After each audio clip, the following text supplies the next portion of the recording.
Thank you for having me on. I really appreciate it. And I love that. I mean, we're all so separated right now. I do love like seeing people's faces and like just having good conversations with people. I really miss the camaraderie of our what used to be normal day-to-day lives.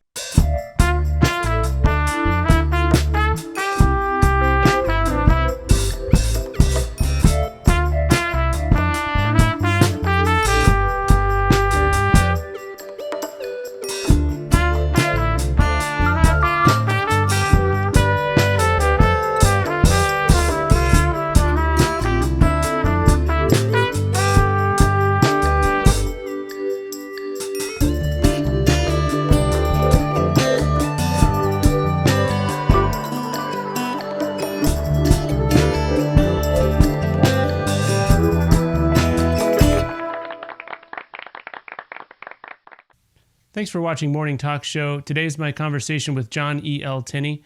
John is a paranormal investigator. He's been on some TV shows doing that, and he's also just done it as a profession for many years, decades actually. And I heard him on Conner Habib's podcast, and he was just such a great conversationalist. He's had all of these paranormal experiences.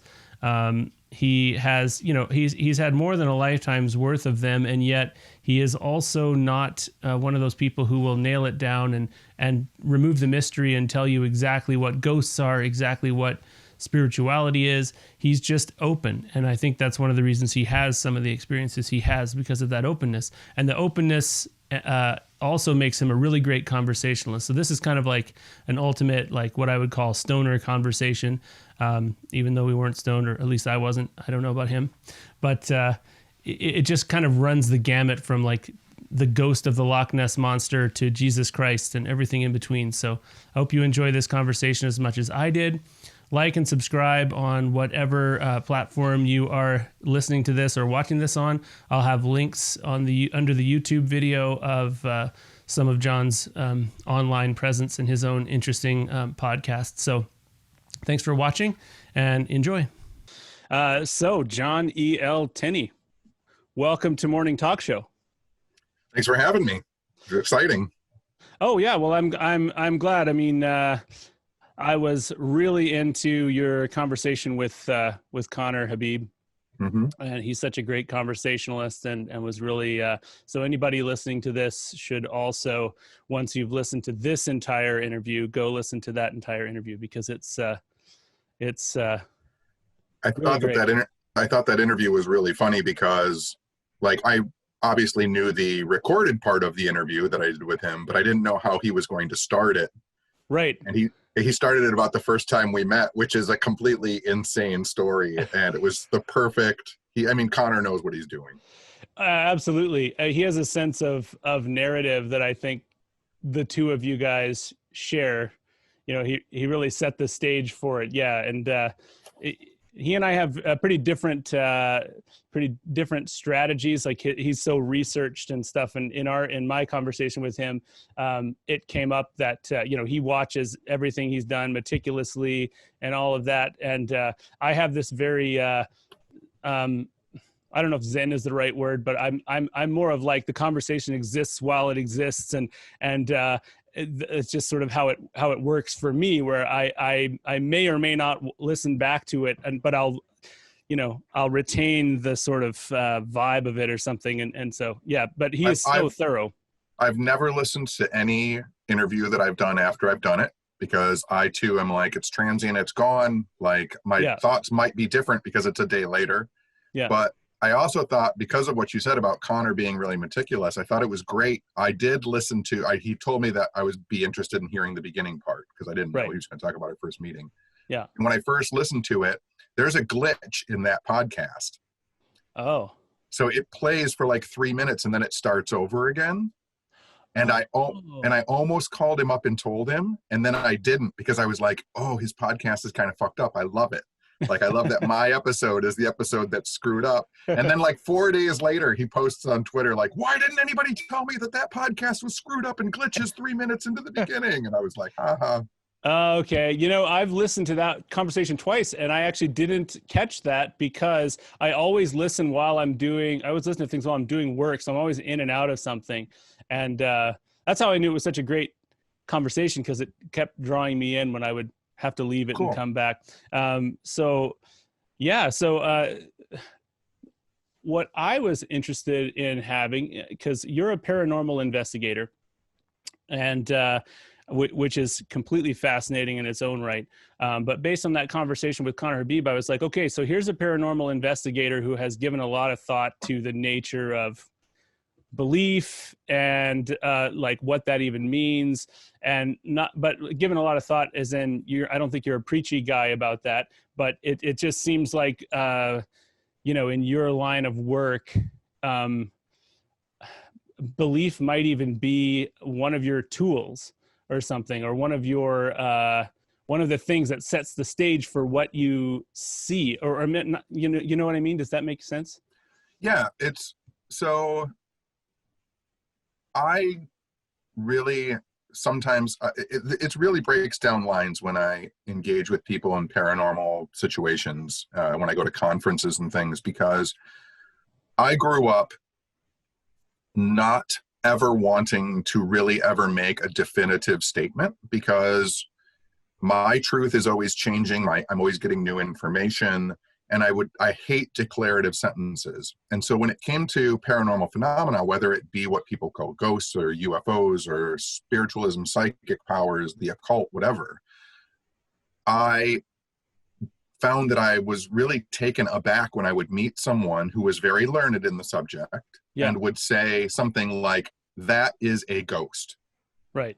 And that blew my mind, because it's like, no one knows what a fucking ghost is. Can I swear? I didn't even ask if I could swear in it. Yeah. Yes, absolutely. So it's like, no one knows what a ghost is. Like, we each have our own separate ideas about what they might be or might not be. Right. And for you to start declaring that is a UFO, that is a ghost, that is Bigfoot, those people who make statements like that, I've found throughout my life, are leading you down a very dangerous path. Right. They're saying they have the answer and you should trust only them to have the answer. That is a person to be worried about. Absolutely. And the thing that was we're just launching in here. I guess I do want to back up and get a little bit of history on you for anybody who's not familiar. But the thing that sort of blew my mind in that other interview was how you're saying these types of things. Everything you just said is so in line. Like it's so in line with my thinking, but also my personality. Like I share that trait with you 100%. But I come from a conservative Christian background, but what you're saying, if you put God in there instead of Bigfoot, is exactly the thing that has bothered me, that's been hard to articulate. Even, it wasn't even until I was in my 30s that I started to be able to unpack this stuff, because people would say stuff about God or whatever. And I'd be like, has your life given you that kind of confidence? And then you wonder, like, what the hell is wrong with my life? Like that, right. Well, seemingly everyone has had this experience of God or Bigfoot or ghosts or whatever, seemingly everyone has had this. And, you recognize at a certain point that, fuck you all, this is some kind of currency. Your certainty is a currency that you could, because in the absence of, the ability to absolutely prove something, certainty is the next best thing. You know what I mean? Like you follow a leader who is certain, and then you kind of take on the idea that, my certainty can also make me some kind of leader. But the dissonance that comes with that.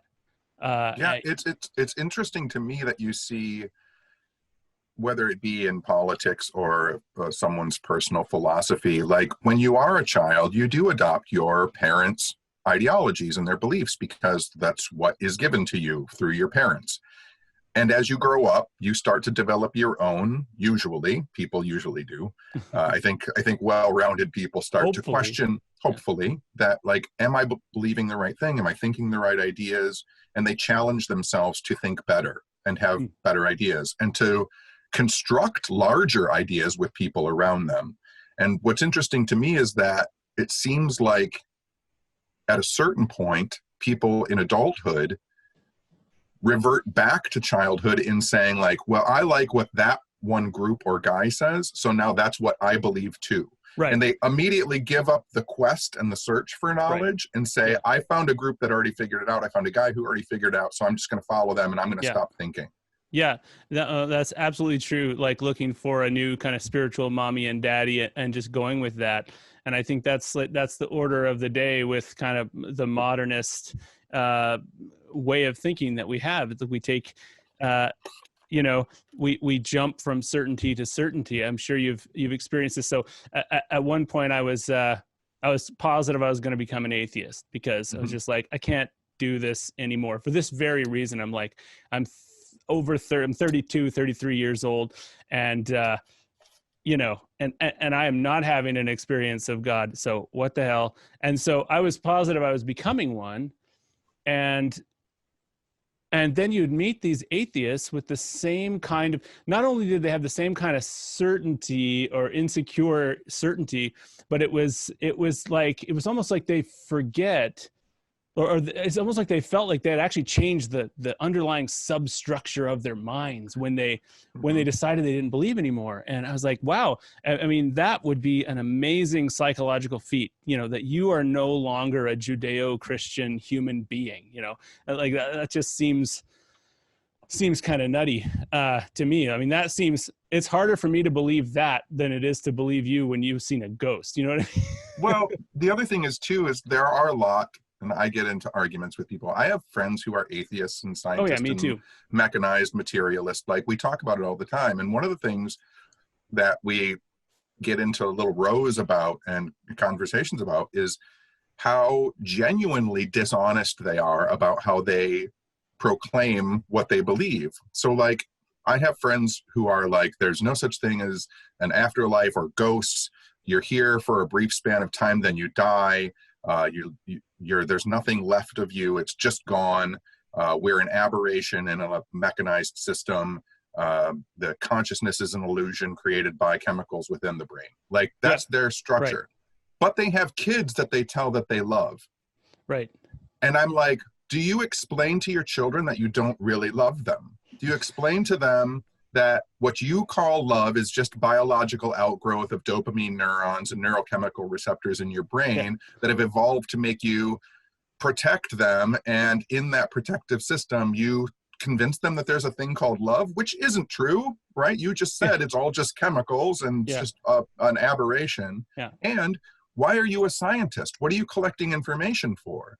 If you genuinely believe that there's no point to any of this except the momentary existence, then once the planet explodes, everything that we've ever worked for to do is for naught. Trying to advance ourselves to what goal? Yeah. Like, if you really believed it was all for naught, you would be heralding our march into extinction at this moment. There's no point. Or perhaps return to some kind of more animalistic way of, just kind of return to more of an evolutionary thing. But I mean, on the flip side of the coin, because I've got a lot of friends who are atheists and that kind of thing. On the flip side of the coin, people of faith in the modern world, I find that like Conner Habib, I'm against everyone, because those people will say that their love is pure because it's absolutely from God. You know what I mean? Right. It's that they don't even, like, once they trusted Jesus Christ as their Lord and personal Savior, now their love is just beamed. They're just kind of a mirror. The pure love of God comes out through them. And I eat the actual body of Jesus every week. And I drink his blood every week because it makes me a different person. And really underneath it all, I'm garbage. So that means I'm humble. Right. But, right. So it's like this weird thing where I think you and I, personality wise, I'm developing a picture of some similarities where it's just not possible to live with all those wounds closed up and with all the, like, I don't know, maybe I'm being too poetic in my phrasing there, but with, there are open wounds that it takes to live in this world, like just things that you're not sure about. It might cause you pain sometimes, but it also kind of means you can actually see reality once in a while. Like once in a while, you feel like you get a glimpse of reality. Like, I don't know if you know the prayer of Saint Francis, where it says, help me not so much seek to understand, to be understood as to understand. Right. And I feel like I take that as, I mean, I don't know if it was intended that way, but as an actual directive, is that I'm not going to meet God or meet whatever. I'm not going to meet reality if my determination is always to declare and to assert and to change reality. You know, I think we can get quite a long way just wanting to understand and never deciding that we do. Well, one of the things that I say at my lectures and that I've said for years is, if there are no ghosts and UFOs and Bigfoot, if there's no lake monsters, if there's no heaven, if all of those are just folkloric archetypal concepts that have been brought up so that human beings can engage with each other and talk about our experience, our human experience, if that's all they are, is a mechanism to discuss with other humans, then they are still vastly fucking important. Yeah. Because they give us the opportunity to talk about what's going on in our brains.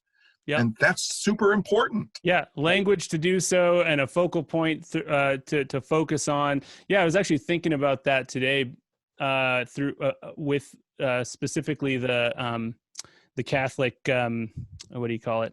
The Catholic communion and the drinking of the blood and the eating of the body, because they've just removed an old Negro spiritual, if that's the right word, an old spiritual song from their hymn book, because it didn't properly describe the body and blood of Christ in the ceremony. And to me, I was thinking, wow, so that is so interesting. So they're kind of almost so determined that this transubstantiation actually happens, that it's almost like this is nothing. We're doing nothing if that's not happening. You know what I mean? Right. Like if we portray this as bread and wine, all the magic is gone. And it's like, well, no, I mean, exactly what you're talking about. What about centuries of a whole bunch of people doing the same thing together, sharing the same thing, and the symbolism? I mean, even if you were a cannibal in that moment, even if you were a Jesus cannibal in that moment, the real change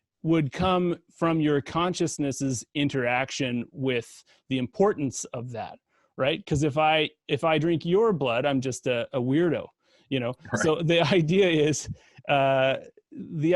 it's still the consciousnesses of millions of people doing something together. And I mean, I don't want to disrespect it, because I do think the firm belief in that probably does make some really crazy shit happen sometimes. Yeah. Well, and we know as humans, like psychologically, you can test for this, which is ritual is important. Like it can make a big psychological difference. I mean, the grieving process is ritual. It's something that we've learned to do. Confession is a ritual. It's why even if we're not religious, we talk to friends when we have problems. These are things that, you know, the reason that there's a confession is they figured out how to do getting drunk with your friends or commiserating with your friends, but doing it with a priest. Like they just figured out and made rules to it.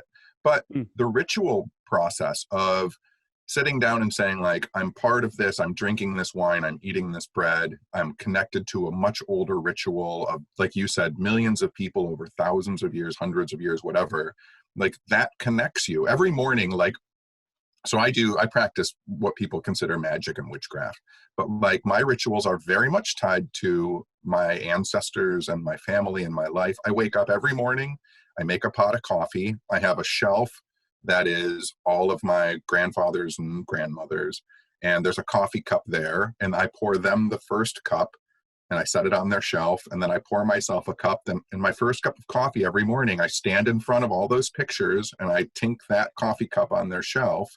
And I look at them and I remember them, and there's a blank frame because I know that there's ancestors that I don't know and people who have affected me that I'm not remembering. And there's a mirror of myself to remind me that one day my nephew is going to have a picture of me on a shelf and I'm someone's ancestor. Like And it's magic. Like I'm doing something to connect myself to the past and to also align my thoughts forward. Like, do I want to even be an ancestor that's worthy of remembrance? Right. Yeah. The intention there is really the important thing. You know, it's and I do think that there. I think it's really silly to say where power is and isn't. And I wonder how much you've experienced kind of people's openness, people's varying levels of openness actually directly dictating what they experience. You know what I mean? Like, well, in the paranormal community, you have three large factions, the three biggest factions, which is ghosts and hauntings, cryptozoology, Bigfoot and monsters, and then UFOs and aliens. Like those are the three big main subgroups of that clique. Yeah, I love them all. I love them all too. And so the quote that I use all the time, and I've used for decades now, is to diversify your weirdness. Because people who believe in ghosts think that people who believe in Bigfoot are crazy. And people who believe in Bigfoot think people who believe in UFOs are crazy. And people who believe in UFOs think people who believe in ghosts and Bigfoot are crazy. Right. And the thing is it's all fucking crazy. Like, where does your crazy stop? Because in all honesty, you know, I was on a MUFON, the Mutual UFO Network, who's like a large UFO group. I was on one of their conference calls, and in their conference call, they were talking about, well, are we allowed to make Bigfoot sightings? And the head of MUFON was like, no Bigfoot sightings. And someone said, what if someone reports a UFO and Bigfoot gets off of it? And he said, well, then you report the UFO, but you don't report Bigfoot. Oh, man, that's crazy. What? That's insane. Yeah. I mean, it's an insane situation, but it's an insane answer. Like that's dogma right there. That's religious. That's the Presbyterians fighting with right. Seventh-day Adventists, you know, like, yeah. Oh, wow. That's really interesting. Yeah. And I said to someone once, I was sitting at dinner with a couple of people, and there was a little girl, one of the people I was with had brought her daughter who was like 6, and she whispered something to her mom, and her mom started laughing and said, ask John. And the little girl looked at me and said, she said, why are there no ghost dinosaurs? And the whole table like stopped and looked at me as if I had some kind of answer to it. But the first thing that popped into my head is I looked at this little girl and I looked at like the wonder in her eyes, and I wanted to give her something more. Like I wanted to give her something even weirder than ghost dinosaurs. Right. And I looked at her and I said, why do you think that no one can catch the Loch Ness Monster? And she went, what? And I said, it's a ghost plesiosaur. It's a ghost dinosaur. And the whole table was like, oh, fuck. Like, yeah, maybe.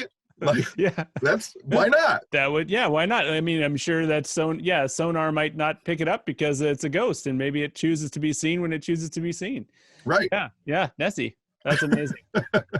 And I love that diversify your weirdness thing, you know, because I do think that every system is just riddled with fallacies. I mean, everybody walks around, we have an overlay that's on top of the world, and our overlay directly affects what we see and what we don't see, and we're all off, you know. And so if we want to see, you know, if we dive into all of these different things, I mean, if we at least listen to people, you know, listen to people as though they're telling the truth, we might see a little bit more of reality. And even if we don't, it's going to be more fun, you know? It's going to be more fun, and you can find enlightenment in, so I don't have any secrets about my life. That's just kind of how I've rolled for 30 years. Amazing. It's easier for me to just talk about everything and not have secrets. So I'm a full-time caregiver to my mother who has Alzheimer's. Mm-hmm. And that's a obviously very difficult situation. But at the same time, being who I am and being fascinated by reality and how we perceive reality, it's fundamentally interesting to me that I am standing in a room in front of my mother and she's looking at me, but I'm not me to her. She doesn't know who I am. So her son is somewhere else, even though her son is standing in front of her. Yeah. Like, and that's just an instance of how her reality is completely different from mine. Yeah. but we're in the same room looking at the same things, Yeah. but we're having totally unique and separate experiences. Yeah. Yeah. And that's, it's fascinating. And it makes you wonder, because we see these things when, like these kinds of things jump out in the extreme situations like Alzheimer's and that kind of thing. But what's to say that there aren't all kinds of other, I mean, we've been in these situations where you've been in a situation, you come out of it, and two people from the same situation just had completely different takes on what happened. And so these things, just like things like Alzheimer's, just kind of highlight that. And it's fascinating. I mean, you're, and I don't mean any disrespect if I talk about your mother's experience, because I don't know her, but No, it's fine. I think people with Alzheimer's, it's possible that they're time traveling in their minds, that they're moving, well, definitely moving backwards in time, and or moving forward to a point where I don't exist anymore. Like you can't really say. And then, language is how we communicate, but it's a terrible form of communication. When you were saying like, it doesn't, like someone's experience. One of the examples I give about two people being next to each other, and someone seeing something or having experience and someone not. Yeah, at my lectures, I talk about when we first started sending astronauts into space, dual astronauts.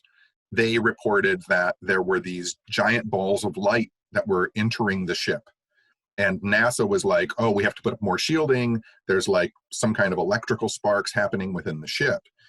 And they would radio back and forth, and they would say, do you see it? And both astronauts, I see it. Well, come to find out, there was some type of leakage into the ship, but it was cosmic ray particles, and the cosmic ray particles weren't entering the ship. They were entering the inner fluid of the eyes of the astronauts, and they were seeing hallucinations of white balls inside the ship. But when you asked both of them, they said they both saw it, but they're both seeing a different cosmic ray hitting their eye. But when I say, oh, I'm seeing a ball of light, and the person next to me is like, I'm seeing a ball of light too, you're going to assume it's the same ball of light. Whoa. Yeah. Whoa, that's so cool. Interesting. So I guess I'm curious about how all of this got started for you, in terms of like, how you got into paranormal investigation, and what your beliefs, if any, were about the paranormal at the beginning. Yeah, so a lot of people in this field have some type of youth experience where they say they were abducted or they saw a ghost or something like that, and that got them interested. And that is not me at all. I was raised in a completely non-religious household, just lots of books in the house about every topic that, people wanted to read about, my mom and dad wanted to read about. And I was a pretty voracious reader. And I was a punk rock kid in the 80s. And I got to the paranormal pretty much because I hated people telling me what I could and couldn't think or talk about. And whenever I brought up things like witchcraft or magic or ghosts and UFOs, people would always scoff and say like, well, there's nothing to that. You shouldn't think about it. Don't waste your time.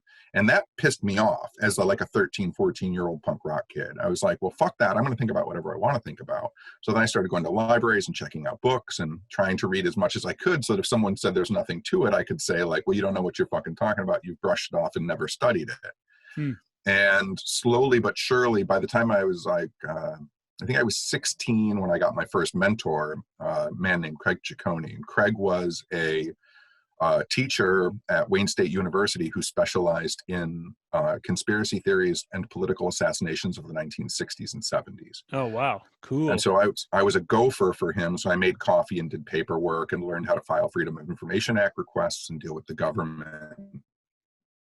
And I thought probably I would be like a conspiracy theorist history teacher as I got older.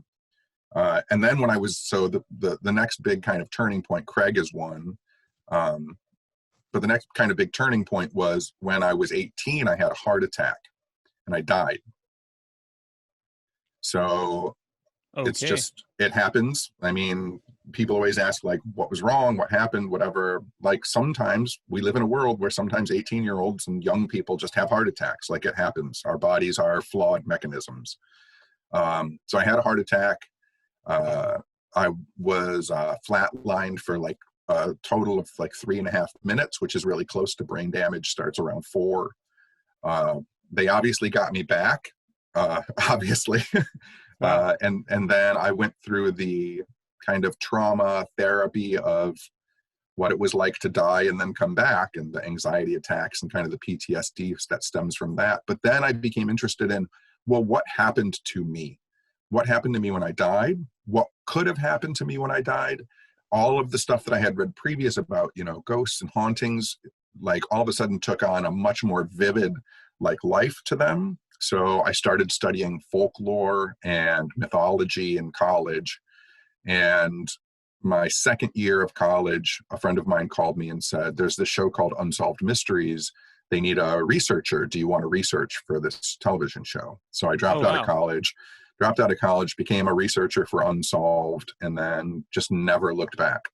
Wow. Okay. So you got into Unsolved Mysteries territory. So I guess that would have been, that's great. So I guess you were entering into sort of the official kind of professional world of this kind of thing early in your career. Okay, that's interesting. I was curious how you kind of made the leap, because I know now you've been involved in some shows and that kind of thing. And so when you were by the time you were writing for Unsolved Mysteries or researching for Unsolved Mysteries, what kind, like, had you had some paranormal experiences that you were kind of couldn't explain at that point, or was it still just an interest? Yeah, I mean, even while I was in my teens, like I was pretty obsessively reading about ghosts and UFOs and Bigfoot, because I was still a punk rock kid interested in weird stuff.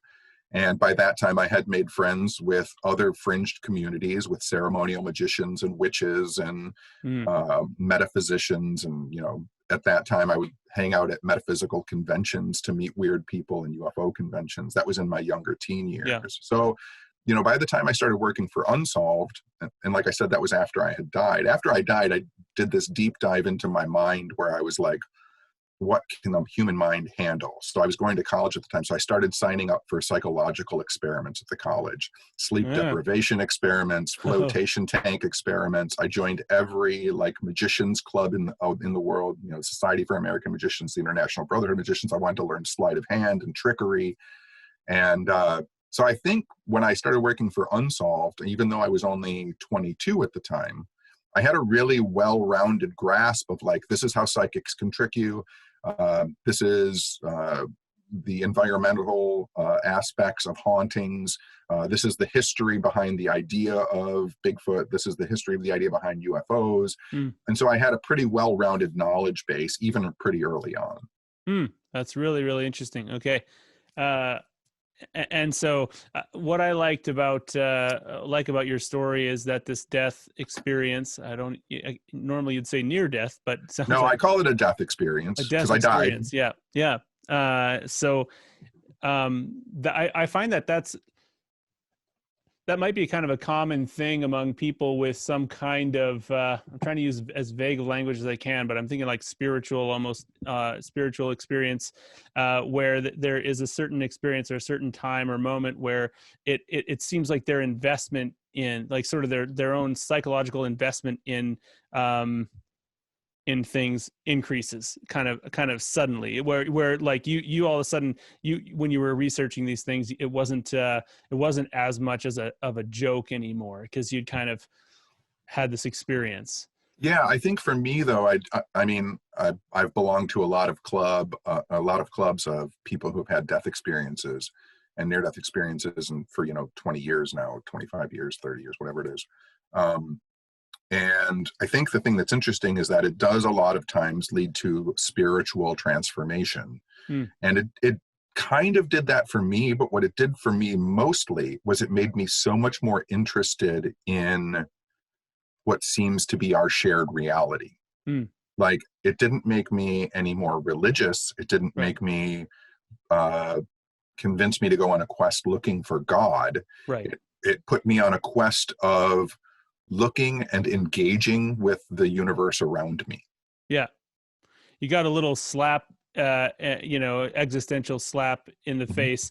And then all of a sudden, I get that sort of the fog kind of clears. And but I think that's, I think that the good and important thing about your story is that you are viewing it as very much your own, because there are people who would probably want to grab you right away and tell you what happened to you and get you into another system and another, ideology of belief.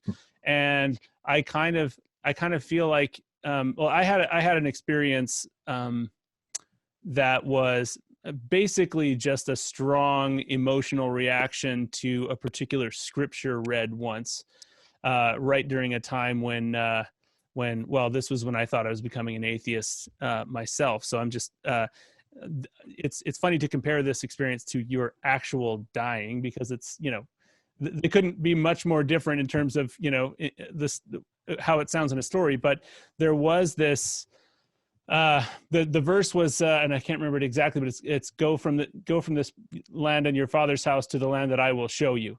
And I wasn't prone to these kinds of experiences at all, but I had this very visceral reaction to it, weeping and stuff. And then all of a sudden I felt like I was looking around for the first time at the world. And I thought, and I would talk to God and be like, you know what, I might, I cannot promise you that I'm going to think you exist in a year, because there was this feeling of being freed up from that. So anyway, I think the blessing that I had and that I think you had was that somehow that weird internal trust, that it was important that this be your reaction. It was important that this be your story, and that where you go from there, with this sort of, with your eyes open, shouldn't be made to look like anybody else's experience. Yeah, I talk, one of the things I tell people, and this might sound strange to some people, but my experience, so that's my long dark night of the soul, right? Like that's my transformative experience. And I think that most people get them, unfortunately, I think that most people get them on their deathbed, and it's pretty too late to make any changes. And I feel that's very sad. But for me, when I opened my eyes in the hospital and have my first recollections of being alive again, there was a cork board across from my bed, and it had a oaken frame around the cork board. And I fixated on the brown stain and the brown color of the oak wood. And I spent, I don't know how long, being so amazed at the color brown. And because I realized that there was the possibility that I would have never seen something so mundane again.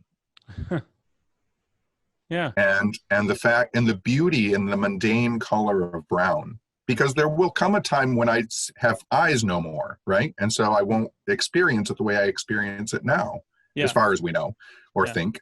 But like, so even in that moment when I realized that crying and feeling hurt can be beautiful, like the ability to feel pain, like what an amazing thing, a gift.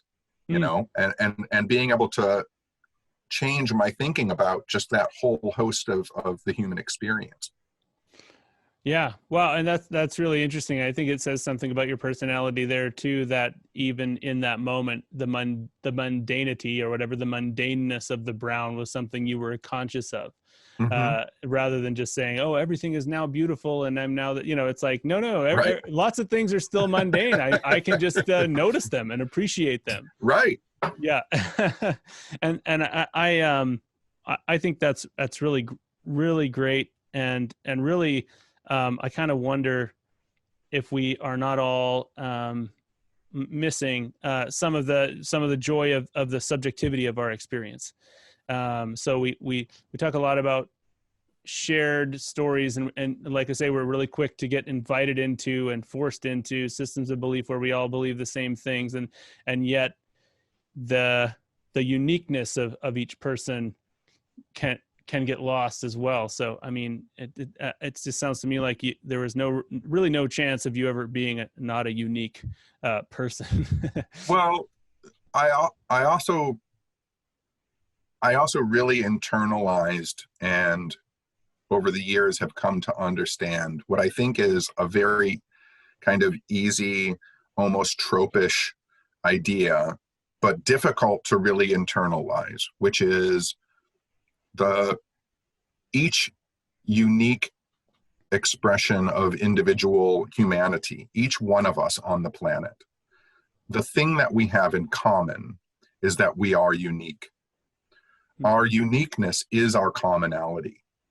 And if we ever need to draw on something, it's that thing. Like there is no one else like you or me or anyone. Like we're each unique to the universe. Yeah. And that's what we share with each other. Yeah, that's beautiful. I talk a lot about the mystery of the self with people on the show, and that's you've expressed it beautifully, because if you like even just with one other person, just a friend, it's a gift that you give them to keep the door open to what they can be, to things that can be revealed about themselves. And it's like this beautiful fractal thing, because you're assuming that they can surprise you, or that something unique is there, that there's more to discover. And then when they sense that, even in their body or through conversation, then they find it, they might find something new. They might show that to you. And then you can also turn that back into yourself, because you must assume there are depths of yourself that you may never find, that, or that you may find because of this openness, It's one of my mentors who passed away long ago. We used to meet. He was a minister. I made friends with him a few years before he died. He was the first time I ever went to church was to see this guy, because a bunch of people I knew were like, you need to go to church. It's not at all what you think it is. I had tried to go to church in the past and it would always turn me off. Like Detroit has a ton of Baptist church and Pentecostal churches, and there's a big Catholic church in my city. I tried to go to all of them and it just turned me off. I didn't like it. Yeah. And everybody told me to go to this church. I ended up becoming friends with the minister. We would go out for coffee sometimes after Sunday service, and I was talking about all this weird stuff, UFOs and ghosts, and he was looking at me, this older gentleman. He started laughing, and I said, why are you laughing at me? And he goes, you're talking about so much that I think about that I never say. He goes, it's so wonderful that so much of your uniqueness is in me. And I said, well, I think it's cool that so much of your wisdom is kind of hidden in me somewhere. And he got real serious, and he looked at me and he goes, do you realize that you're just me in disguise, right? And I'm just you in disguise. He's like, there's just one of us, but we've disguised ourselves. And I've never forgotten that. And now when I talk to people, I realize like, like you're me. You just look different and have a different life, but you're going to show me things about myself. You're going to reveal to me things I didn't know. I actually think that's really beautiful. And it's one of those ideas that isn't immediate, like it's immediately compelling, but it's not immediately, you don't immediately understand it. And maybe you never will. And I had sort of an experience the other day, just in thinking. That's where a lot of my stuff comes, is in thinking and talking to myself in isolation. But, it was a similar idea, and it was that I want to approach every person that I talk to, and this is obviously a matter of faith. It's not something that I actually can do, but you want to approach every person, not just with the potential that they might, but with the expectation that they will change you. They will become part of you, and they will change you. And whenever you're graced to be able to do that in a moment, it really is a powerful thing. And I think it's one of the reasons that podcasts and stuff have taken off, because you might actually have some of these moments. You might actually just experience it between two other people, which is it's really compelling. Another way to phrase it is, the Bible verse, now we see things as in a mirror dimly, but then we shall see each other face to face, or I'm terrible with these. People are going to correct my Bible stuff. It's all right. I was talking to my friend the other day, and I that verse came to my head, and I did what I never do, which is get out a Bible and read it out loud. And I was like, holy shit. I just realized I was always focused on the dimly part. We're not seeing things clearly. We're not seeing things as we should. We're not seeing all of reality. But then I was like, it's a fucking mirror. Mm-hmm. Like that, the Bible just said that I look into reality and it's a mirror. Like, and it doesn't say that that's not God. It doesn't say God's not in the mirror. It doesn't say, like it's very open. And I love that kind of stuff. I mean, that's where those kinds of scriptures, and I'm sure that I know they're in all kinds of different faiths, but that's where it becomes like this kind of magical thing. It's like, holy crap, I can look at reality. I can kind of see it as seeing myself in reality. I can see it when I'm trying to see God, I'm seeing myself. I can see that when I talk to John Tenney, I'm seeing myself. And it is really crazy. And it is really, I don't know, like when I went to that church the first time, and I was like, okay, let's see what this guy's got. Like, everybody's told me he's great. Let's see what's going on. And the first time I went there, and he said, so he goes, I didn't write a sermon for today, for Sunday. He goes, so we're going to talk about Charlie Brown. And we're going to talk about the fact that no matter how many times Lucy holds the ball up, Charlie Brown runs for it. And we all know every single time she's going to pull it away and he's going to fall on his back. But Charlie Brown never will not run at the ball. And we're going to discuss that. And he did an entire Sunday sermon about like having fortitude and not giving up and believing in something and chasing after something, no matter how futile it's going to be. Yeah. And the only time he pulled out the Bible scripture through the whole thing is and I really remember this because it was the one time that the Bible came out, and he stopped and he said, you know, one of the most important parts of the Bible that no one ever talks about, and the audience was very silent. And he said, everybody talks about how amazing Jesus was, the Son of God, God incarnate on earth, how amazing he was. And people never talk really deeply about the moments on the cross before he dies. He's scared and he doubts everything. And in that moment, he's human. And that's really important for us to understand. And then he went back to talking about Charlie Brown, and that like hit me so hard. Yeah. Because like everything he's ever done, everything Jesus has ever said, and like in those last minutes, he's like, why'd you give up on me? Oh shit. Yeah. Like, why did you leave me here? Why did you let this happen? And he becomes absolutely human in that moment. Yeah. You know, that's awesome. It sounds like this was a minister who was engaged in the moment, like he was kind of not and that's super funny that you said that. That's a weird sync that you said that, because he and I had a conversation when Dead Poets Society came out and everybody started saying carpe diem, right? And Jack used to say that's actually wrong. He's like, that means seize the day. What they should be saying is carpe momentum. They should be saying seize the moment, not seize the day. So it's weird that you said he was living in the moment, because he really was his whole life. Yeah, it's beautiful. And another thing that came into my mind, an image that came into my mind when you were talking about Christ on the cross being scared. My wife, we just had a baby 2 weeks ago. Congratulations. Thank you. Number 3. So it's not as much of a crazy thing. But so we did it at home.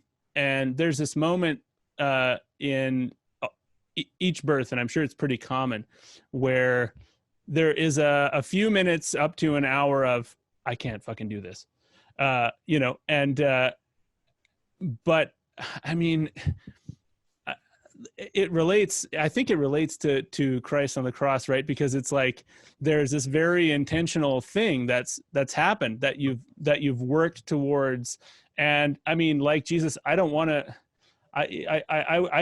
think of Jesus as being 100% always in in the know about what was going to happen, right? So Right. Jesus was taking steps towards something that was like, well, I know, you know, I intuit that it's going to be bad, but it's important, and I'm going to do it anyway. And then at a certain point, the football's there, and your foot's going through the air, and you know, and you've done it. And I don't know. I'm throwing that out there because it seemed like a weird duality, but I guess it does speak to the fact that when we engage, like when we really engage in reality and make choices specifically to be here, to be in the moment, and to kind of engage in this life, you're almost guaranteeing yourself that those falls. Like, and there is a point of no return. But I also think those are moments where after that, you have to say, you have to say you did it. You went through with it. And there's a certain kind of possession might not be the word. There's a certain kind of just self-belief, or even a belief in something beyond yourself that can't help but happen because of that fall, because you got to a point where you couldn't go any further, you know, like, or you felt you couldn't go any further. I don't know if this is resonating with you at all. Yeah, for sure. My last story about Jack, that minister, because you just said about you couldn't go any further and stuff. So every Sunday sermon, he would end his Sunday sermons by saying, he would say whatever his sermon was, and then he would say, and that's the way it really is. And he would laugh really loud because he knew that he had no idea. Yeah. He would go, that's the way it really is. And he'd laugh. And then he'd say, okay, now go out there and go forward. And that's how he ended every Sunday service. So when he got lymphatic cancer, and he made everybody promise that we wouldn't have a service for him after he died. He's like, I don't want one. I'm going to have my funeral service this week. I'm going to bring everybody in. I'm going to sit in the front row, and you guys can talk about how awesome I am. He's like, I don't want to have a funeral service where all my friends get together after I'm dead and I can't see them. So we had his funeral service while he was alive, which was awesome. Amazing. Yeah, that does sound amazing. Yeah, it was great. And then later that week he died.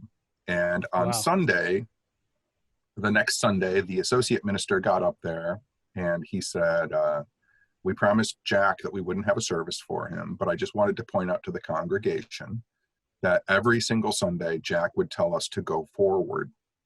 And that's how he ended his message to us every Sunday. And for those of you that didn't realize, Jack died on Thursday, on the 4th of March. He left on March 4th. Go forward. Oh, that's amazing. Because he ended our sermons with go forward, and he ended his life with March 4th. That's wow. That's I've lost it. Like, I get chills thinking about it now. Yeah. It's crazy. Yeah. Wow. That's awesome. All of this, I mean, there's just a lot going on in my brain based on this, because it's such real stuff.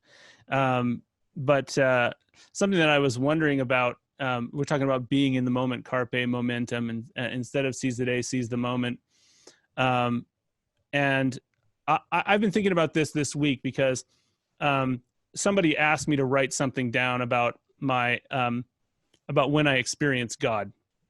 And it was for, I go to an Anglican church, and it was for the newsletter. And so I sat down and I was writing it, and I really wanted to say that part of my experience of God is kind of getting myself into the present moment, which is kind of the standard trope. And then I realized that for me, being in the moment is actually something, it's a grace to me. It happens. I stumble into being in the moment when these little ways that I maybe can sometimes access what I feel is God, God consciousness or whatever, that whatever these things are that get me there, I cannot claim to be able to center myself in the moment and get there. It's always been difficult. If I've tried to meditate and that kind of thing, and it's very difficult. So I guess I'm wondering if there's any element of that in your paranormal stuff like where a paranormal experience might kind of bring you into the present moment, and is that a part of the attraction to it, or anything like that, or do you anything else about how to get into the moment? I mean, I really try, if I'm doing an investigation of a haunted house, or if I'm, trudging through the forest looking for Bigfoot, or talking to UFO abductees, like, I really am trying to be present all the time. I find myself connected to the universe the way that people say that they feel connected to God, or having God moments, things like that, where they really are connected to something larger. I find that happens when I'm writing. When you're writing? When I'm writing, if I'm writing like poetry, or if I'm playing my guitar, like those kind of inspired moments where it really doesn't feel like I'm doing it anymore. And then I look down and I go, oh, that's fucking brilliant. Like, how did that come out of me? I'll start writing a poem and I'll suffer over the first line, and then I'll get the first line down. And then all of a sudden, within the next, 30 seconds, I blast out 12 more lines and it ends perfectly. And I'm like, oh shit, where did that come from? Yeah. Or when I'm playing guitar, I've been in bands since I was 16, 17, punk rock bands, and then rock and everything, and continue to play guitar. And when you play musical instruments, you find that universal inspiration where all of a sudden, where is this coming from? Or that's a really good lick. And I never thought of it before, Yeah, I got. Yeah, mine's over there. So it's like, those are those moments when I realize, like, I very well may be connected to something much larger than myself. And first of all, I know that I am, in the sense that I am a unique individual construction within a giant universe. And the universe has only ever shown me personally that it loves to create. And I feel that when I am creating, I am being a manifestation of the universe that has born me. Right. That's really beautiful. And I do think it might be something that humans get to uniquely experience, kind of because of how open source our mind is, like that we can kind of intentionally engage or kind of be aware of these creative moments, whereas all of nature is doing it all the time. A lot of things are doing these things without needing it. I sometimes feel like I need, like, these things. I have the same thing. I need to almost be tricked. Like, I have to get some combination of words in my head, and then get going on this thing that just feels like it has a life of its own. Something, life. Life happens in my brain, and I have to write it down, or I have to grab a guitar or sing it or whatever. And but it's kind of it's almost like like a little trick or something. And I've been trying to toy with the idea of maybe animals are the most spiritual, are more spiritual than us in some way, because they're just so in the flow of pure reality all the time. In the last book that I wrote, there's a chapter on animals, and hold on one second. Can you pause for a second? Yep. Okay. I just have to run upstairs. I think my mom is calling. Okay. Hold on a second. Yeah, I can pause. I'm good. Yeah. All good. Okay. So I've developed parental hearing living with a person who has Alzheimer's. Like, my brain is always picking up tiny hellos. Yeah. Right. But what I was saying is, I wrote a little chapter in the last book that I wrote about animals, because I'm vegan. I don't eat any meat or dairy products or anything like that. Because being in the paranormal world and being the type of person that I am, like, I realized that animals are unique individual creations of the universe as well. At my lectures, I tell people, I'll pick someone out of the front row, usually a man, because some women will get offended, but I'll point at a man. I'll say, how old are you? And 55. And I'll say, how long did it take to make you? And everybody always says 9 months. And I go, but it didn't take 9 months to make you. It took the life of the universe to make you. It took 14.3 billion years to make you. And the audience kind of sits on that for a second. And then I say, how long did it take to make the spider that you smashed out of existence? It took the same amount of time for the universe to make that spider. Mm. The universe did not care less about it. The universe made it as much as it made you. Yeah. And we smash bugs out of existence. We destroy animals as if they are not important. Mm. And we are animals. Like, this planet has borne us as well. If we found something as intelligent as a dog or a pig on Mars, we would spend decades and billions of dollars learning how to talk to it. But since they're on our planet with us, we make them our pets and we eat them. Like, right. There's this weird mental construct. Yeah. And then at the same time, in that chapter, I was doing a lecture at a library, and there was a little girl, she had her hand raised. And I try at my lectures to not talk about religion. If I'm doing a ghost lecture, it's a hot point and people get mad. And I've learned that over the years. But a little girl was raising her hand. She was about 12. And the dad was sitting next to her, and he's looking at me and saying, like, don't talk to her. Like, don't answer her questions. Don't. And I said, no, I want to know what she has to say. Like, kids are great indicators. They're great thinkers, whether or not we want to give them credit. Yeah, they're amazing. Yeah. And so I kind of got down in front of her, eye level, and I said, what's your question? And she looked at me and she said, my dog died last week. Is he in heaven? Ooh. And the audience is silent. Yeah. And much like when we were talking earlier about playing something on a guitar that is inspired or writing a poem that's inspired, I will not be able to say it as well as I said it to her in that moment, because now I'm repeating it.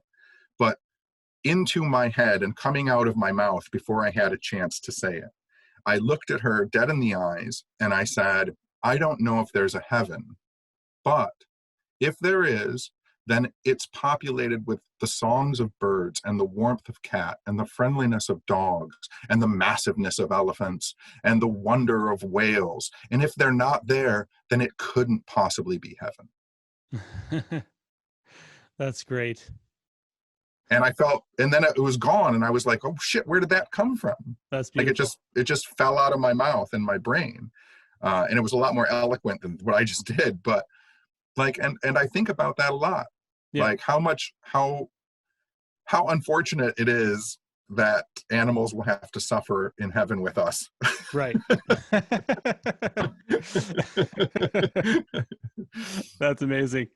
But I do think it's a beautiful thing, to a beautiful capacity that we have, to be able to, kind of appreciate all of the sensory, things that you described there about those animals, like, and kids understand that better than anybody, because they're not numb to that stuff.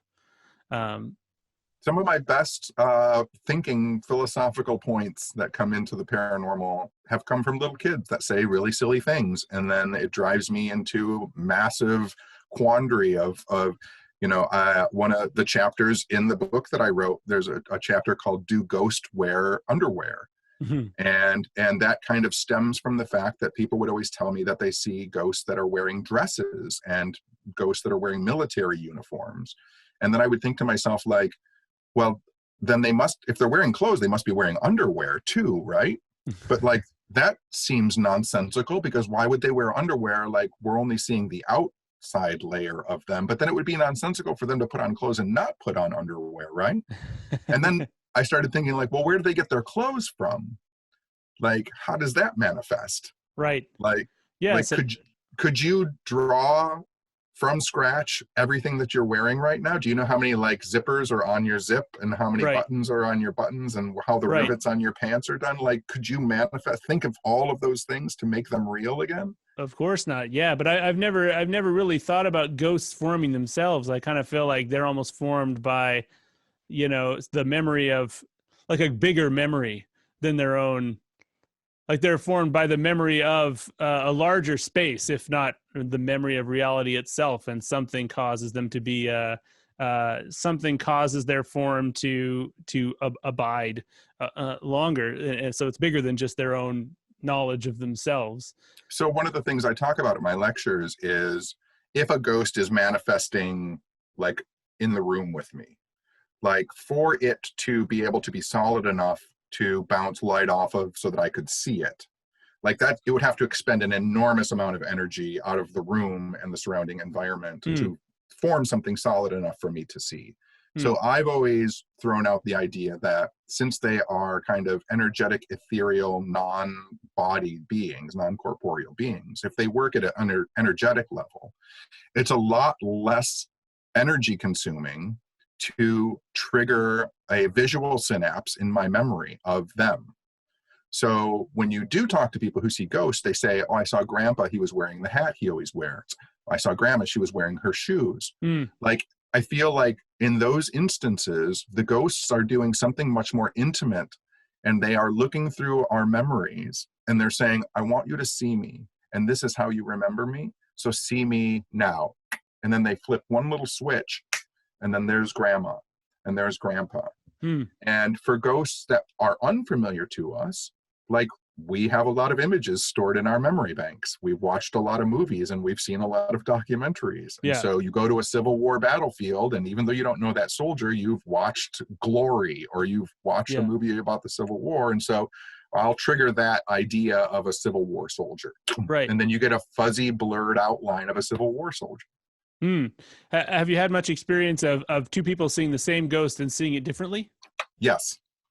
Yes, because that would lend credibility. That would lend credence to that way of looking at it, right? Like, so you're taking. It's almost like if your brain is the computer, it's going to take the elements that are in there and form the video game based on your operating system or something like that. Yeah. So one of the things I used to do when I was hosting larger ghost hunts is I would teach people this kind of silent, almost military hand signals. Like if you heard something, like first of all, you'd put your hand up, right, to stop the whole group from moving. And so like if someone heard something, they'd put their hand up and then they'd point at their ear, which is, I heard something. Okay. And then like, yeah, I saw something, right? Or talking, walking, so that you could convey the idea of what was going on to you. But then if someone else had said, if someone nodded and said, like, I heard it too, I would have them take out pads of paper and write down what they think they heard. Because you don't want one person saying something and then influencing all the people around them. Right. After it's done, you can look at all the notes and see if everybody was experiencing the same thing or if they were experiencing individualized representations of something. Interesting. So what, I guess, I feel like some people, if they see what you do, in the title of this, and we don't have any specific stories, they might feel like it's a bit of a ripoff, but have you had any particularly impactful stories in your work where you've experienced something paranormal that has kind of changed you or impacted you, Yeah. So I did years ago, one of my first podcasts that I did years ago was this podcast called Realm of the Weird. I'm a big fan of the Twilight Zone, and I've done this for a long time. So I had a lot of case files, like there's some file cabinets behind me. So I went through my case files and I turned investigations into these 15, 20-minute vignettes. I've listened to some of them. Yeah, I really like them. And so those are like the 14 weirdest things that ever happened to me. And one of them is I went to a paranormal convention in Aurora, Illinois, and I got into a car accident. My car got totaled, so I was stuck there for about a week while they fixed my car because it's Aurora, Illinois, and it was the winter, and there was like nothing. Yeah, is that the Wayne's World place? Is that where Wayne's World? Excuse me, I'm Aurora, Illinois. I was in, Decatur, Illinois. Sorry. Okay. I got two different things. But yes, you're right. Wayne's World is in Aurora, Illinois. Oh, I was like, whoa, that's amazing. Okay. Anyway, sorry, Decatur. In Decatur, Illinois. Decatur. So I was waiting for my car to get fixed, and I was in this hotel where the convention had been, but the convention's over now. Like everybody had gone home, and it was called the Dead of Winter Convention because it was in the dead of winter. So I'm the single occupant in this 200-room hotel. Amazing. And it was amazing, but I like total shining. Like there was snowstorms and I didn't have a car, and it was like me and one maid, and then like the concierge desk clerk. Yeah. So I would sit in my room, and on like the second day, I asked the concierge, I'm like, is there a place within walking distance, like where I can get a meal, like so I can just not eat out of the vending machines? and he was like, yeah, you go out the back doors of the hotel. There's an old graveyard you have to walk through. You cross this road. There's a golf course. You turn left, right. And he gave me all the directions. So I wander out in the snowstorm, following his directions, and I get to this diner. There's like 2 people in there. It's snowing like crazy. I have my meal. I walk back to the hotel. A couple days later, the day before my car was going to be fixed, I trudge back out in the snowstorm, go back to the diner, have another meal, come back to the hotel, pick up my car the next day. And I'm like, well, I've been there twice. I might as well make it a 3 for, I'll have one more meal there before I go home. So I drive around for like an hour, and I can't find this diner. So I'm trying to trace my footsteps, because I had walked through a golf course. Like, so I'm trying to look at where the road went around the golf course, and I'm following where I think my footsteps would have been. And I know that there was this river, and then I had to cross a little bridge. So I find the little bridge and I cross it in my car, and I'm driving around. I end up going back to the hotel, and I tell the concierge, I'm like, I am driving to this diner and I can't find it now because I've only walked there. Give me the directions again. So he tells me, now that you're in your car, out the back parking lot, there's the golf course. And I drive to a diner that he has been talking about that I have not gone to before. And the diner that I've been going to does not exist. It still does not exist. It has never existed. What? Yes. Wow. Okay. I have now, because enough time has passed, I have now gone over that stretch. I've revisited the place again. I've gone over it with Google Earth and Google Maps multiple times. Looking for another diner. I've had people who have listened to the episode who live in Decatur, who have gone there, who have tried to find this diner. It's never existed. I ate at a place that doesn't exist. So what do you, I mean, I don't want to aside from thinking I'm insane. Yeah. Well, I guess I was going to say, yeah, what do you attribute that to? I mean, without, causing you to be one of those people who says exactly what something is. Yeah, well, I guess I'm wondering, are you more likely, do you find yourself more likely to experience these things because of your past experiences and because of the way that you kind of move through life with some kind of expectation? Like, do you think there's something to that, or what?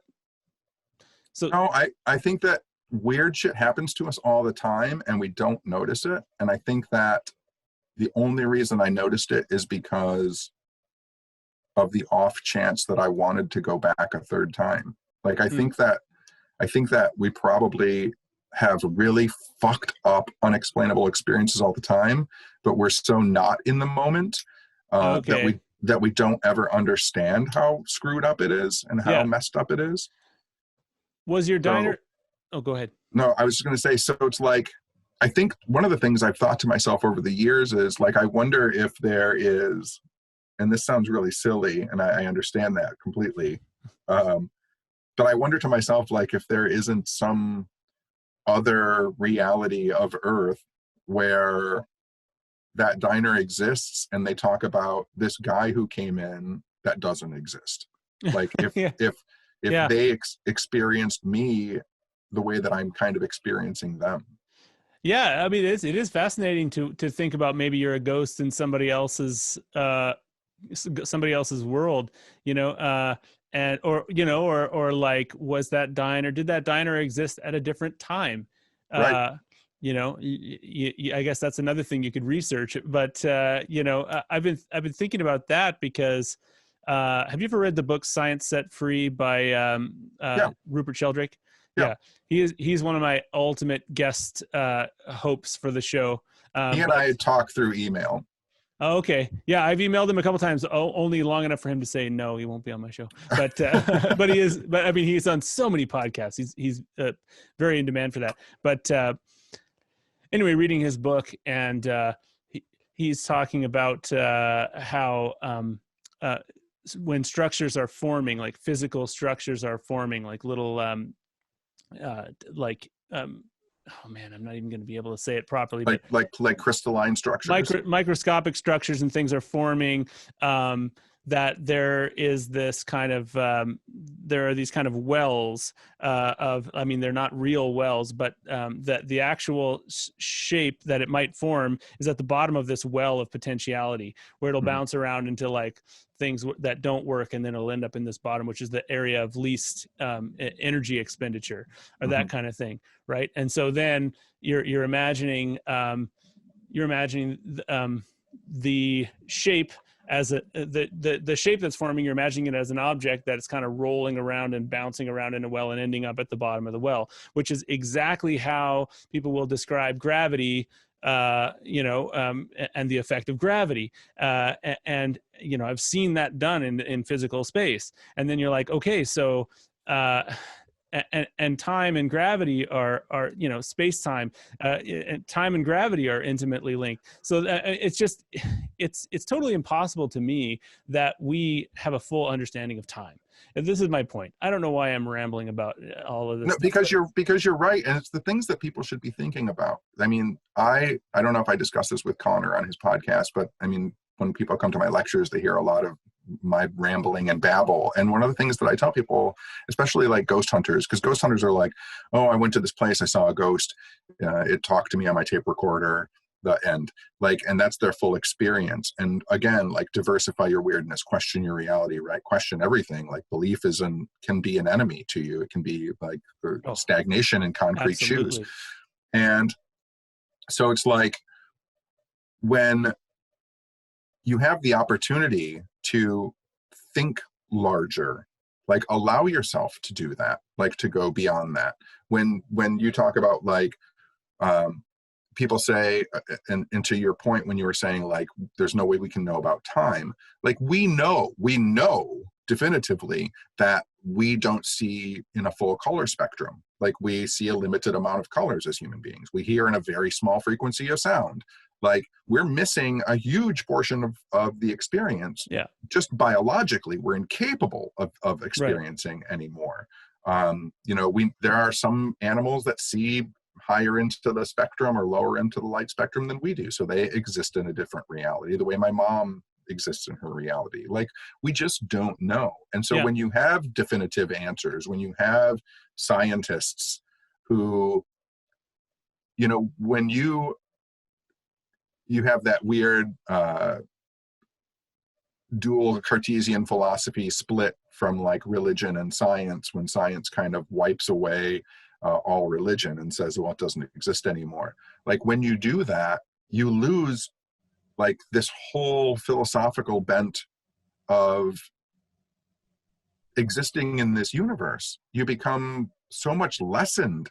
Like, I want as many colors and as many sounds. And then, to have scientists say like, well, everybody should be able to read because the priest shouldn't be the only one telling you what's in the Bible. And then the scientists get to the point where there are 1,500 theoretical physicists in the world, and they tell everyone how the universe works. Don't worry about reading the books. We've done the math. We'll tell you what to do. They've become their own priest caste. Right. Yeah, no, it's true. And that ties in with Sheldrake as well. And then aside from, of course, like religion and philosophy and science are all, you do want to see with as many colors as you can. And I think I have a faith in the idea that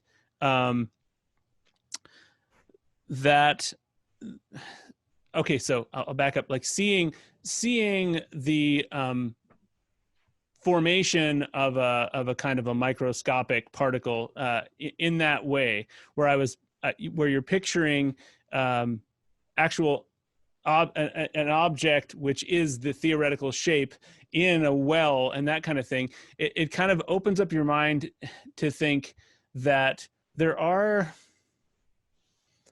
oh man, there's a shape to what we don't see. There are shapes to what we don't see, and there are forces and fields that we don't see, that we don't measure, that we don't experience. But I shouldn't say that we don't experience, but we don't see them and we don't measure them.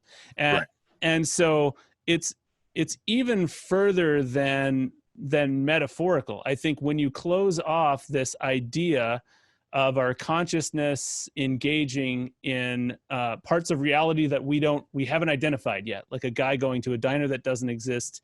I mean, I'm positive you were back in time, but that's just no. Anyway, but I'm just kidding. I'm not positive. Any guess is as good as mine. Like, it still makes me think I'm insane every time I think about it. It's a great story, but like it's very limiting to even say that it's a religious reality or a spiritual reality. It very well could be that in a million years, a lot of these things will be explained that people experience, and there will be a scientific, like, it'll be like, oh, now we can measure these fields of time. Now we can measure these fields of whatever. But there'll be new mysteries beyond that we'll only experience if we have this open kind of, the spirituality won't be gone, and sort of the idea of the paranormal won't be gone. It'll just be a new realm, because there'll always be something past what we've identified. Right. I have that faith too. There will always be weirdness. Again, that goes back to the universe loves to create, right? And so, like, once you find an endpoint, it begins something.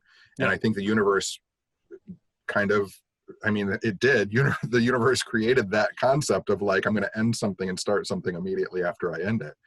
And I wrote one time in an article, when you look at the world through a measured, only mechanized, materialized viewpoint, I wrote in this article, I said, let's play it out. At some point in the future, when the stars have been counted and the weights and measurements are all known, and the human soul has been reduced to grams and micrograms, and heaven has been disproved or proved, and the distance of heaven has been measured. Once we know everything, we can exist together forever, yawning. Yeah. Like, that's the future that we're promised. Yeah. Once we know everything, great. Then what? Yeah. Then we can exist forever, being bored. Yep. That's a perfect way. That's a perfect way to say it. And it might even be just a great way to end, just to say that this material universe we live in, I don't know. I can't phrase it any better than you said it. That's part of the goal, is just to have experiences that are are beyond our understanding. And I think that's beautiful. I guess what I love is how you do it without religion. And I think it's super important. People really need to re-engage with reality in that way, with this mystery, and don't assume that it's all known, because it's not. Well, and there is, personally, again, like, I don't have any secrets, like, personally, because I don't know, like, when I'm, I have, again, rituals that I do every day. And it's very funny because growing up, in America, in a kind of a Judeo-Christian environment where I had friends that were all Catholics and Christians and Baptists and stuff like that, like, I would always see them, like, do Father, Son, Holy Spirit, that type of thing. And when I was really young, I made up this thing which starts at my heart and goes to my arms, head. And so I do this little hand ritual. But sometimes when I'm doing that, like, I also, just for good measure, because I don't know, say, like, and Jesus, like, and Buddha, and like, 'cause I don't know. Like, and maybe those paths have something to offer me. They absolutely do. They offer me new avenues to explore. Yeah. Yeah. And we were talking earlier about, creation. And I think, I really do think that ideas are alive, and that we can follow a path. Like, right now, maybe Buddha hasn't called you down his path yet, but there might be a point where all of a sudden you just sense life in that direction. Right. You say, oh, there's life there for me. There's something there for me. And the openness that you have, you'll follow it. And I think that's really great. Yeah. So if we're going to end, I'll throw some basics at you just so we can get them in. Yeah, let's do it. So one of the things I tell people at my lectures is, if someone asks you to do something strange and weird and it's safe, say yes. Like, have a weird experience. Go do something completely outside of your normal, traditional, everyday. Like, just do something weird. Try. Which leads me to, I call everybody a weirdo. I call myself a weirdo. My website is Weird Lectures. My company's called Weird Lectures. When I say that, when I was first called a weirdo, I was being beat up in high school, and the guys who were beating me up, I realized in that moment that weirdos didn't beat people up, that weirdos got beat up. And I didn't want to not be a weirdo. I wanted to be the type of person who, even if I get beat up, I'm going to be myself. And then I realized the etymology of the word weirdo is from the word weird, which is W-Y-R-D. It's a 14th century word. And the original definition of weird, W-Y-R-D, it was a name that was given to people who didn't follow the writings of the kings and the queens and the land barons and baronesses. It literally means those who determine their own fate. And so when I call people weirdos, what I'm saying is, I appreciate how strange you are, and I appreciate that you think for yourself.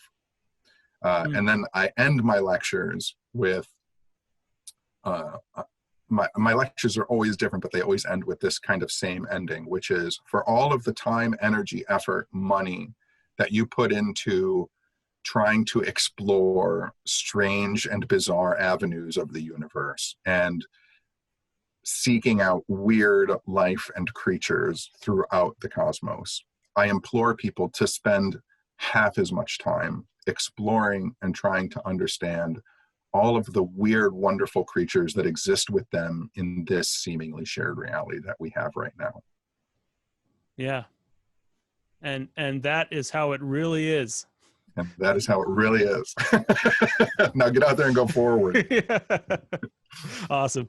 Well, I really enjoyed this. And a couple of times I found myself sputtering in a way that I don't normally do, because there's just a lot, I don't know if you get like mental pictures that you try and chase down and kind of that kind of thing. So this has been really great. I really appreciate it. And oh, I loved it. Thank you for having me on. I really appreciate it. And I love that.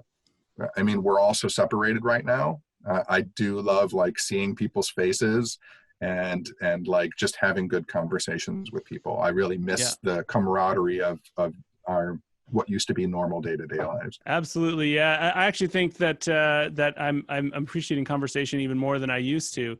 And I don't know, like just a brief story is one of the reasons I started a podcast was I realized I was listening to conversations and I'd stop hearing what they were saying and I would just not turn them off, because the cadence, even just the cadence of two people listening to each other and really talking had a kind of a soothing, calming musical vibe. Yeah. So anyway, this has been great. And I'll let you know when it's up. And yeah. Thank you so much, Aaron. I loved it. Awesome. Me too. That's right. great. So